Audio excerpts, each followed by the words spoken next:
tomorrow we'll have you follow along and put one in your instrument. So you just want to affirm twist, and at the last twist, it forces that CO2 cylinder to go up into that piercing pin, and as you tighten it, it will prevent that pure CO2 from leaking out, and it's now going up into the instrument.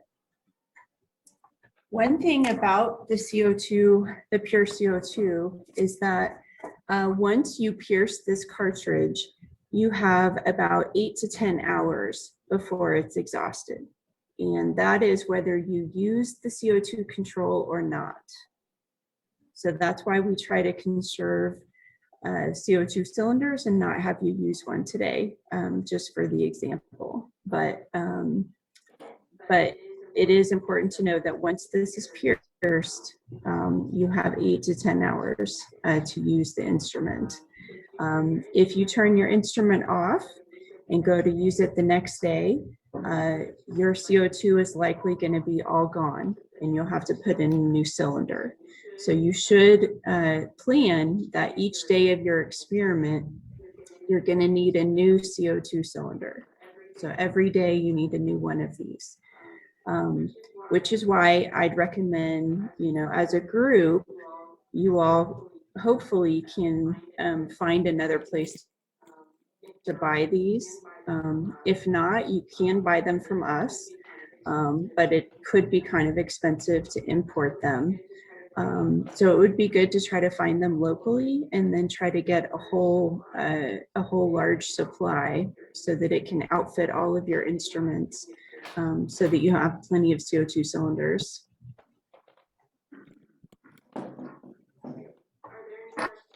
Okay. Are there any questions about the CO2 cylinders? Is that reusable? Is it refillable? It is not refillable. Once you use the pure CO2, it's gone. This material is a rolled steel. So if you have places that recycle steel, they may take these and recycle them. But no, once they're pierced, you can't refill them. Okay, thank you.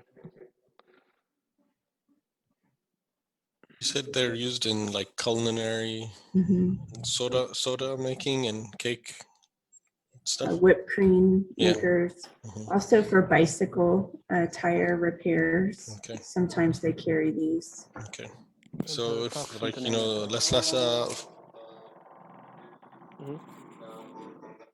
ፋብሪካ ምናምን አካባቢ ሊገኙ ይችላሉ። ለስላሳ መጠጥ መስሪያ ነው እና እንደሱ ኬክ ቤቶች ምናምኖች ማጠያየቅ ነው እንደሱ አካባቢ የሚገኝ ከሆነ እንጂ መሙላት አይቻልም መልሶ። አንዴ ከተበሳ ሲገባ የምትበሳው ነገር አለች ቅድም የነበረውና አንዴ ከተበሳ 8 ከ10 ሰዓት መለጨት በኋላ ያለ ተጠቀሙትን ባትጠቀሙትን ከ10 ሰዓት በኋላ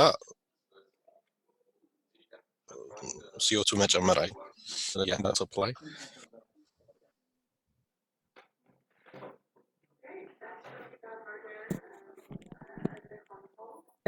We did talk a little bit about the inside. Elizabeth showed you that in her presentation. One thing I would like to point out is there is a filter behind these chemical columns. This is actually where the air is brought in from the room and is sent up into the manifold where we mix the air through these various chemical columns and input pure CO2. And then that air is piped through the hose up to our sensor head. So the air inlet is located right here. And this is, there's a filter on the air inlet that you can remove. And this is something that you can visually inspect and see if it started looking to discolor, if you're always using the instrument inside in the laboratory, like in a growth chamber environment, you may find that this filter stays very clean and you don't need to replace it. However, if you work in a really dusty field environment, you may find this filter gets dirty quicker. So it's good to just double check what that filter looks like and make sure that you are changing it appropriately. Again, there are spares in your spare parts kit. One thing about this filter is there's actually an arrow etched in the side of the body of the filter, and that arrow needs to be pointed toward the instrument.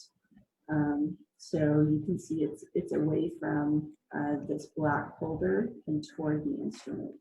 That's really the trickiest part of that filter. ካሜራዋን ግን ተርን ኦን ታረጋት። Is there a question? Yes, we have a question. Please turn on your camera on you.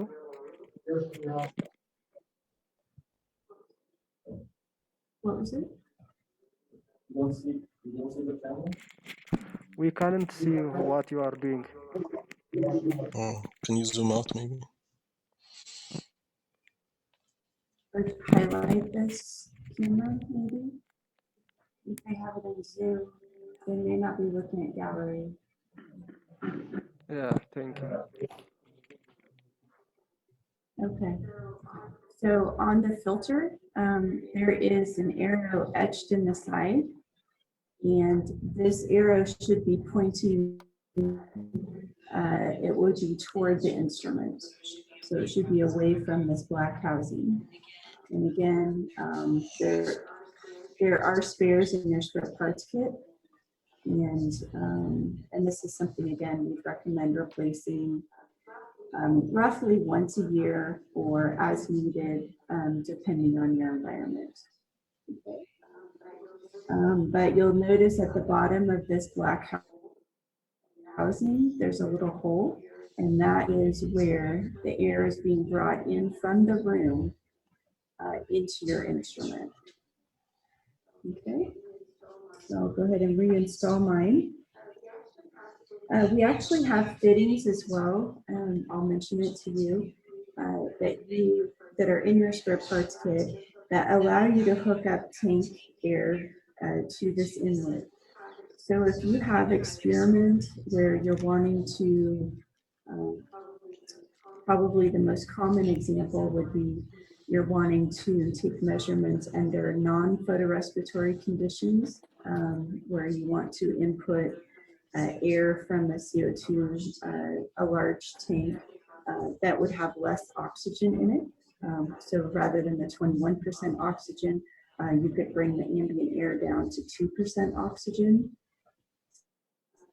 There is a fitting that allows you to attach air from the tank into the instrument, so that then the air that's brought in has lower oxygen, and it would allow you to take measurements under non-photorespiratory conditions. So just know that that's possible, and you do have a fitting in your spare parts kit that allows you to do that. Okay, I'm going to go ahead and install my columns again.